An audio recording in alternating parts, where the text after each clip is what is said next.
Hi everyone, my name is Steph, this is the Novelty Corner and welcome back to my channel and welcome to a Books Beside My Bed video where I wrap up the last 7 days worth of reading. We are going to kick off this wrap up with some review titles from Alan and Unwin because I meant to put them in last week's wrap up, but because I didn't have them with me when I was away, I totally forgot. And so now, for the first time ever, my reviews have actually gone up on Kidlit Joy before they've come up on here. So I feel kind of proud in that regard. But also we need to talk about these books. So all of these books were sent to me by Alan and Unwin, so thank you very much to them for the review copies. The first one they sent me was When the Lights Went Out by Leanne Tanner and illustrated by Jonathan Bentley. This one is about a family who are at home in the kitchen. It's a cold winter's night and then all of the power goes out. And it's about how they find comfort and community in this time when it's, you know, a little bit uncertain, a little bit scary, a little bit different, and they connect with their neighborhood community. And it's a really lovely little story. I love the blue palette in here, and it does really give that very wintry cold feeling, which is perfect for the tone of the book. So this was a really lovely one to explore. They also sent me My Dad is the Best, and this is by Nic McPickle and illustrated by Tommy Doyle, and this one is just an ode to dads everywhere. It is a really fun rhyming story. It features a whole lot of different animals and all of the things that kids and their dads do together, like sing silly songs and listen to terrible dad jokes. It's a really fun little story. It's great for younger readers. I love the end papers in this. There's a little spot here to actually dedicate it to your own dad. And there's also like lots of little statements and jokes and illustrations about dads in the back. I know the US has already had Father's Day, but Father's Day for us in Australia is in September. So it makes a really good gift, and it also is a really great conversation starter for if you want to talk about, you know, what makes your dad a really great dad. Then perhaps my favorite of the picture books they sent me this month was Unreal, Can You Tell Fact from Fake, written by Kate Simpson and illustrated by Layla Rudge. This one is a non-fiction picture book about discerning fact from fiction. It's told in the most marvelous way. I absolutely loved this. So we have a narrator. The narrator sets up the tone of the story. We get the premise of the book, which is that this is a museum and the museum has a lot of exhibits, but they have a new exhibit opening on myths and legends. And unfortunately, all of the myths and legends items have been mixed up amongst all of the other museum's other exhibits. And we have to go through room by room and find the myth or legend within the factual information. We start out with that premise. The contents page is the museum map, and I love that. And then each time we visit a room, it has a theme, and then we have the exhibits, and then we have some information about them. And then on the following page, you actually get the facts, and then you find out which item in that room isn't real. And then it also talks about why people believe that it is. So I thought this was such a really cool concept, and I absolutely loved reading this. Like, I've read a lot of information about all of the animals and the creatures and the fauna in here, but it was presented in such a cool way. I think it's got such great potential for using with students to actually teach fact from fake, even, you know, jumping off into real versus fake news. So it's such a cool book. I absolutely loved it. Then sticking with some non-fiction titles, they also sent me the first 2 books in the Legends of Sport series. These are little biography novels about Australian sporting legends.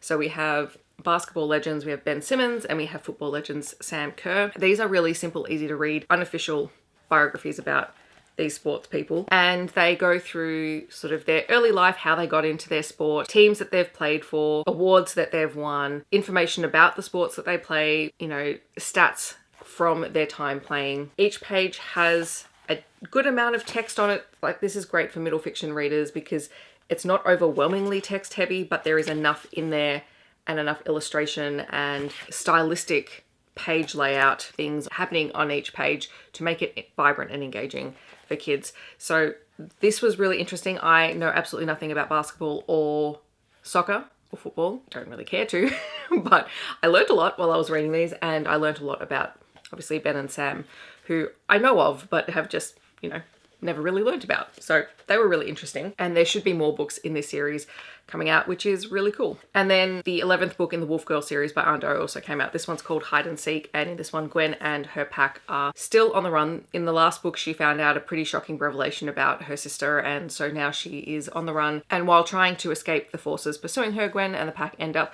finding this supposedly abandoned shopping centre or mall. They think it's going to be a great place just to take refuge and just to hang out for a couple of days and catch their breath, except they find out that maybe they're not alone in there, and they end up meeting some other people who could potentially become allies, or maybe not. Wolf Girl is an ongoing serial, 11 books, and it's really kind of hard to talk about the series, but essentially there was an invading force that kidnapped Gwen's family, and she's been on the run trying to find them ever since. It's fast-paced, it's full of action. The action starts on page 1 and it really doesn't let up throughout the entire book. So it is one of those ongoing middle fiction series that tends to capture the attention of kids because it's very accessible. The writing is very easy and there are lots and lots of illustrations throughout the book. So thank you again to Allen and Unwin for all of those books. Then we move into the rest of what I read this week, and this is the first week of the Australian Readathon. But since the start of July, we've kicked off the Australian Readathon. I'm really excited to talk about all of the books that I'm going to mention, mostly because there is a high number of Aboriginal Torres Strait Islander titles in here, and the week that this video is going up is NAIDOC week. If you haven't already,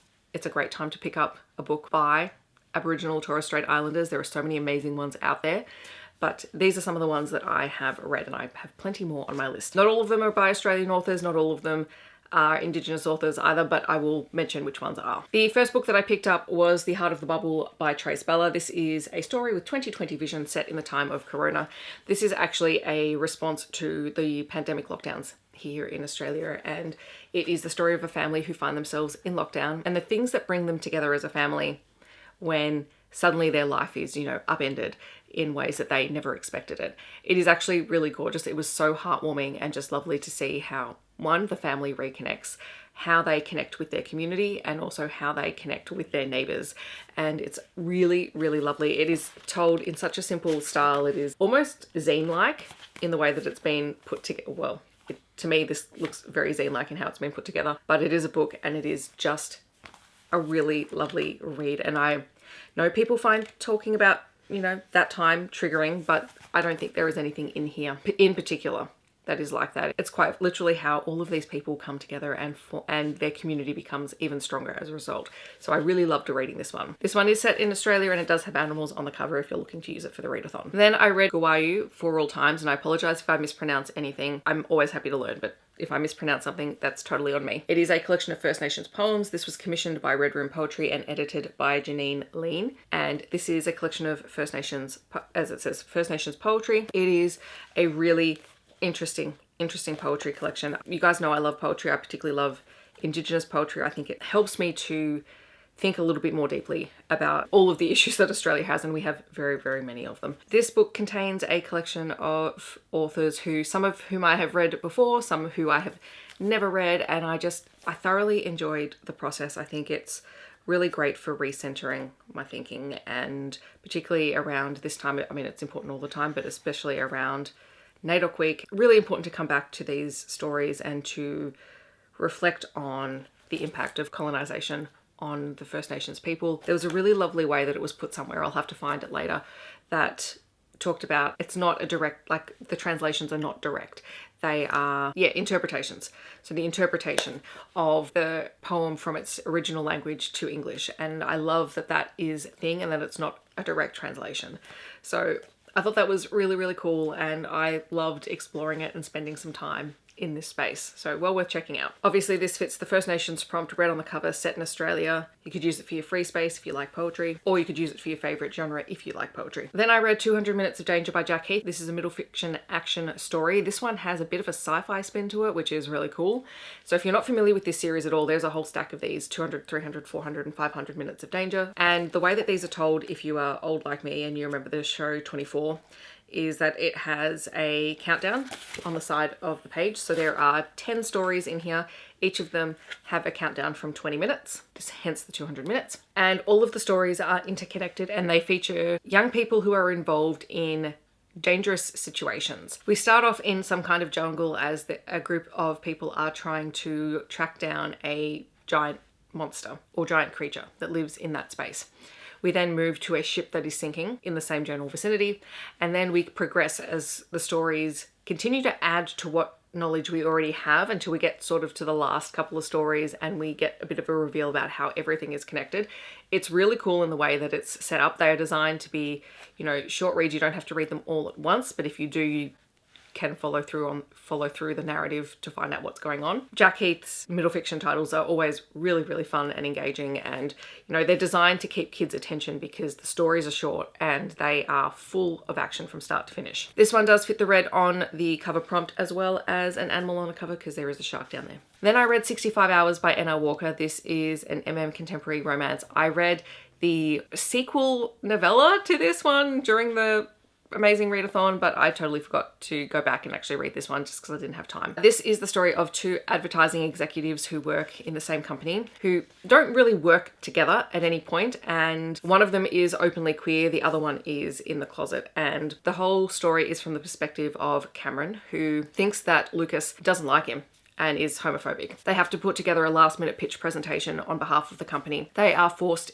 into proximity and they spend a lot of time together, and it really encourages them to actually talk about what it is that is between them, and there is a mutual attraction there, but also Lucas feels like he can't come out and he doesn't know how to process those feelings of feeling like he wants to be out but he can't be as out and proud as Cameron is. And so it's a really interesting exploration of those dynamics. Honestly, N.R. Walker's writing style is just so easy to read, and it was really nice to go back to read this one because it is one of her earlier works. This one would fit the LGBTQIA+ prompt. I also use it for my favorite genre because it's a romance, and I think there might be red on the cover somewhere. Then I had an audiobook from Tessa Dare come into my Libby from my holds. So that was Beauty and the Blacksmith, and this is book 3.5 in the Spindle Cove series. Have I read anything else in the Spindle Cove series yet? No, but this one came in and it was a short audiobook, so I had it on while I was doing a few jobs around the place. So this one is the story of Diana and Aaron. Diana is a lady, but Aaron is a blacksmith. So you have a class difference, and I think it could be Regency historical. And it is set in the small town of Spindle Cove, where she and her mother have come so that she can, you know, recover and get better. She and Aaron have this mutual pining situation going on. She invents excuses to spend time at his blacksmith shop, whatever that's called, smithy, by constantly breaking her necklace. And he's beginning to suspect that she's doing it deliberately, but he's also making things that he knows that she will specifically like. And it's the two of them finding their way into a relationship and then having to prove to everyone else that, you know, this is what they want. It's a love match and they're very happy together. It was short and it was easy to listen to, and the consent in this one is fantastic. Obviously doesn't count for the Australian Readathon. I also listened to Growing Up Torres Strait Islander in Australia. This is part of the Growing Up in Australia series, which is a collection of anthologies from different groups within Australia about how they have grown up, how they have felt seen or represented, or in some cases been treated as a result of belonging to a particular group. There's a whole bunch of them. There's only a few that I haven't read. This is the most recent one that's come out this year, and I managed to get the audio of it, which was great. The one thing I will say about this audio though is there are a number of different narrators, and some of them I think are the authors of some of the stories or essays, but not everyone is reading their own essay, and that's because there's a lot of stories in here, so just be aware of that going into it. So this one was really eye-opening for me because as said, I'm constantly having to learn, I'm constantly having to understand more about Aboriginal and Torres Strait Islander history and culture and how it all fits into Australia, because as a kid I was not taught any of this because our education system is still not fantastic in that regard. It was really great to hear the stories of Torres Strait Islander specific people, because quite often in Australia, Aboriginal and Torres Strait Islander will get thrown into one melting pot, and the fact is they have very distinct practices and cultural differences that are different from each other. And it was really interesting in that way to just get that perspective, and again to reflect on my own knowledge and what I need to continue to learn moving forward. They're all personal accounts, they're all short essays about their own experiences or experiences of their family members, so it is deeply personal and at times it can be quite difficult to listen to, but well worth it. I highly recommend the entire series of Growing Up in Australia series. 100% definitely our First Nations books as well, because they are so important. Then I read Galaxies and Oceans by N.R. Walker. I was on an N.R. Walker kick this week. So this is another contemporary romance. This one does deal with survivorship. One of the characters, Aubrey, escapes a very violent, abusive relationship with his partner, who happens to be a politician. The way that he is able to escape is during bushfire season. He is left in a place that is basically in the path of the bushfire, and he sees it as an opportunity to just get out and to disappear entirely. And so that's what he does. He leaves everything behind. He leaves all of his credit cards, his phone, everything. So nothing that can identify him. And he just follows the stars. He loves astronomy. He got that love from his grandfather, and he ends up on a small island just off the coast of South Australia. And connects with the lighthouse keeper there. So Patrick has been the lighthouse keeper on the island for a long time. It's mostly automated. He's just there for maintenance. It's kind of a permanent part-time position. And he recognizes that Aubrey has been through something traumatic, and the two become friends, but also a mutual attraction develops between the two of them. Patrick is also still grieving the loss of his own partner who disappeared at sea, because the area around there is notorious for storms. It was actually really sweet because we can tell the relationship between Patrick and his partner was a really solid one, just by the way that Patrick reflects on their relationship and the fact that he can hear his former partner talking to him, and the partner is always saying the things that Patrick needs to hear in order to be able to move forward. And I really like that. So this is a very small town kind of story, and it's quite heavy at times, but it's also just really beautiful because you have one person who is deeply fascinated by the stars and another who is deeply fascinated by the ocean.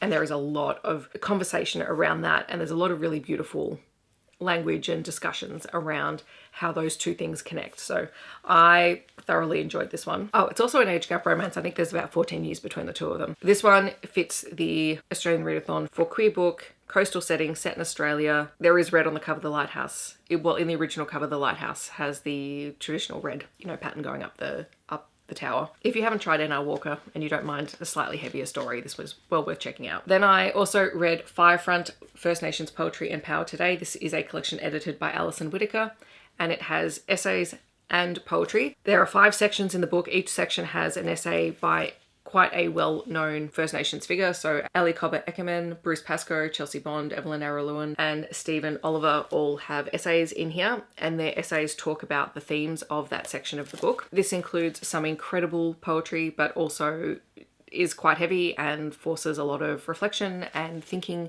about the topics that are discussed in here, because we have colonialism, we have the stolen generation, but you also have the connection to culture and to country and to some truly wonderful, incredible things about First Nations culture. And I love exploring poetry and knowing that I can come back to it. Well worth checking out alongside any of the other poetry collections, because it's just such a thought-provoking kind of book. And then the last book that I have to talk about is another audiobook I read, Born Into This by Adam Thompson, which is a collection of short stories that he wrote all around Indigenous themes and issues and topics. And it was a really wonderful collection to read. I'd actually read one of the stories before in another collection, and I've got to work out which one it was, because I was listening to it going, I know this story, I have read this before. But his writing is fantastic, and the way that he tackles different topics and different issues in really interesting ways was amazing. I've been really fortunate this month to be able to get so many of these out on Libby on audio, which has just meant I've been able to put them on while I'm doing other things, and it just has allowed me to continue to pick up books and just to immerse myself in things constantly. So I'm very, very lucky in that regard. Born Into This was one of Meredith's host picks, so it fits that. It fits the First Nations prompt. I can't remember if there's red on the cover. It's set in Australia. Some of them are coastal settings. Like it hits a lot of prompts. And that is my wrap up for the week. We are getting back into the much longer wrap ups because yay, holidays. In the comments, I would love to know if you have read any of these books, or if you're planning on picking any of them up, or if you have similar recommendations for me for that are similar to any of the titles I've talked about, feel free to let me know. Otherwise, if you want to let me know that you're here but you don't want to leave a comment, feel free to leave whatever the first emoji in your emoji queue is. I'm deeply curious by that. I hope that wherever you are in the world, you're staying safe and healthy, and I will see you in my next video. Thanks so much for watching. Bye everyone.